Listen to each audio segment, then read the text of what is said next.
line. Bad bitches, every city in my tribe. Look behind. Booty dominate. Oh shit, what's up, Kenzie? Hello, welcome. Hey, so I've been in live like in and out sporadically. Didn't want to like get too many of other people's takes because I wanted to kind of like a fresh convo. Um Definitely agree with like pretty much every take on here. Well, actually I agree with every take on here. The only one that I have slight conjecture with is do men really want to protect women?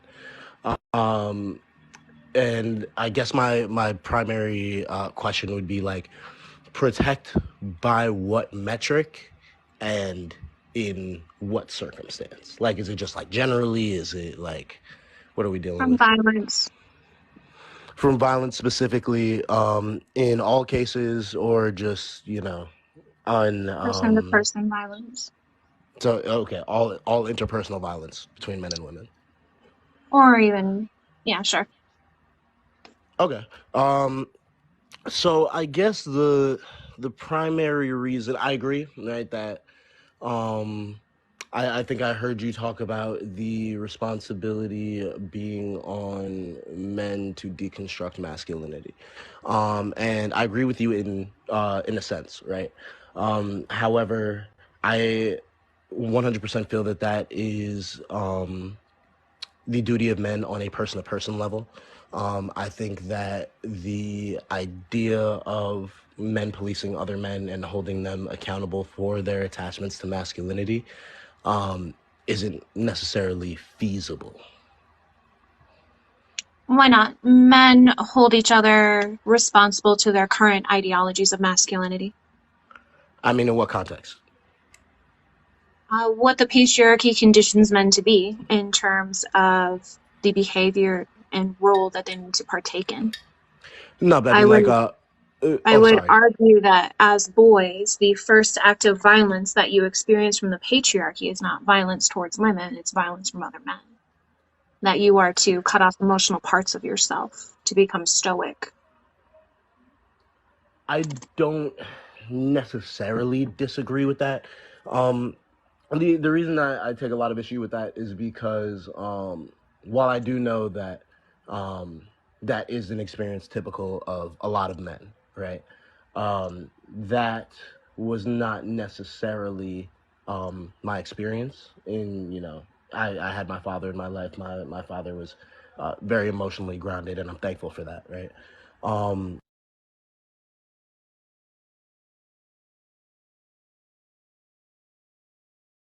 We can't hear you when you leave the app. oh, sorry, I got a notification that my phone was dying. What was the last thing you heard? That your father was emotionally grounded. Oh, absolutely, yeah. No, so I had the benefit of my father being very emotionally grounded, and I'm thankful for that. However, I don't think that that is as rare as it's currently being made out to be. Like, I think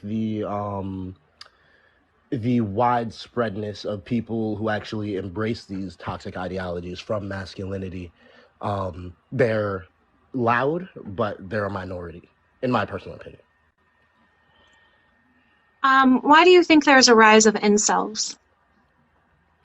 I think the rise of incels is primarily due to accessibility to internet culture for men without strong, not father figures, but masculine figures in their life. And when I say strong, I don't mean in the traditional like patriarchy sense. I mean, emotionally grounded, capable of protection, blah, blah, blah, blah. Right, so we can see that this demographic is on the rise, where they're kind of doubling down on these masculine traits that you would think would be harmful. Absolutely. Okay, so that's on the rise. Would you say there's a rise of single, lonely men? That there are a lot of men who aren't able to participate in long-term relationships or have access to female love? Um, so I want to say yes, primarily because I see a lot of these voices, as a lot of us do, on social media and things of that nature. However, interpersonally, like in life, I don't see it. However, yeah, I see it all over the internet. Well, I mean, aren't younger generations having less sex? Not in my experience. I mean, like Statistically, I'm that's true. statistically, I'm sure, right? I'm Okay. 25 and I live in Manhattan, so my experience probably is like atypical in terms of the statistic, but yeah, I can definitely see that. Would you say that this culture is found on in college? Would you say that this culture is what? I'm sorry. Found in colleges? This culture is found in colleges. The culture of promiscuity or the culture of so lonely single The men. masculinity culture in terms of toxic masculinity. I think it predominantly white universities primarily. I think that HBCUs historically have had a better hold of uplifting female voices. But yeah, I would say that. Do you think that HBCU universities that there's a higher rate of grape compared to just like living in society? Oh, that's tough. Hmm. Yes. However, I don't that's a tough one for me, right? Because college, in and of itself, being that environment, it is a space where people who grow up having these proclivities, who maybe never had the opportunity to exercise them because they've been, so closely monitored growing up, What do you mean? now have that opportunity. So let somebody who has these proclivities, right? Someone who grapes women, right? Um, it is much harder to do that when you're living in your parents' house and you're being monitored with some degree of regularity. That being said, at college, that doesn't necessarily exist. And so college becomes a more or less breeding ground for these people who hold these ideologies. And by that token, I will concede that with those people having access to that level of freedom to exercise who they are, that can create a certain level of camaraderie with other people on the campus who had those same proclivities, i.e., grape Right. culture. Do you think that men are more likely to engage in rape culture in 100%. groups or not? 100%. Okay. So, I disagree with you that this is kind of like a minority that can be dismissed, because I think we see it in a lot of different sects within society currently.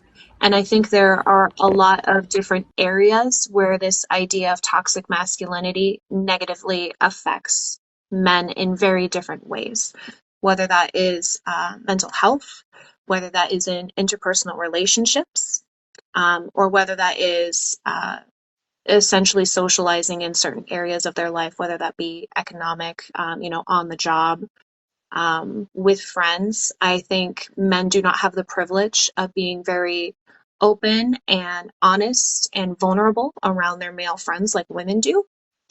So I do think there does need a deconstruction of masculinity on a social scale so that men stop having harmful interactions with other men and that there can be better male to male relationships.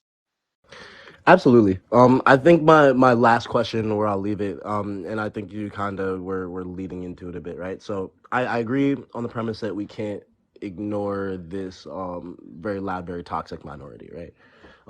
That being said, um, on going about policing them is where I find difficulty, right?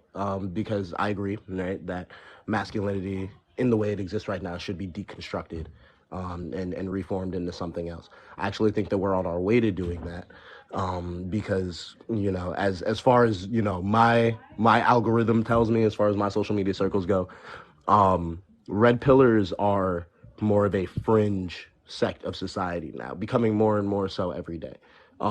It's very apparent these people are not well, and I think people are starting to get on that same page.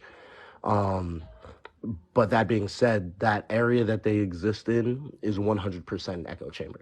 I feel that even if we were to deconstruct masculinity at the most base level, those individuals would still exist in the exact same way that they have for the last 10, 20 years as it's been on the rise. And they're not going to listen to us regardless. I don't really see how we can help that situation outside of physically policing them. I don't think you need to physically police them. I just think there can be other ways to approach socially, because we can see it's been very effective within the patriarchy, that men police other men who step out of this gender construction of the patriarchy. If you are, let's say, sensitive as a man, you're either called gay or you're called a girl. Right. So that's a form of policing that men have done to other men in order to push them into the patriarchal construction of what a man is. I think there's kind of like a generational gap with that, at least to a degree, because I definitely have seen that rhetoric a lot from people that are a bit older than me. I'm 25.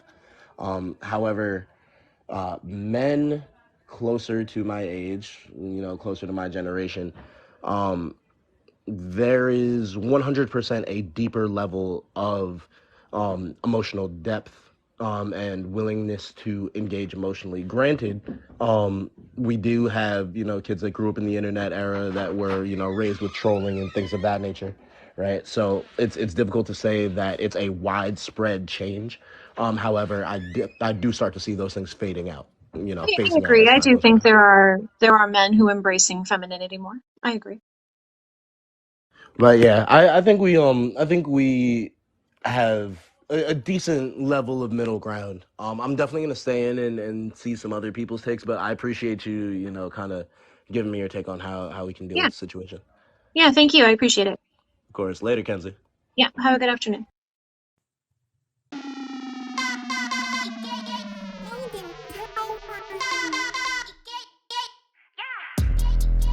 I'm so fucking cute, bitch.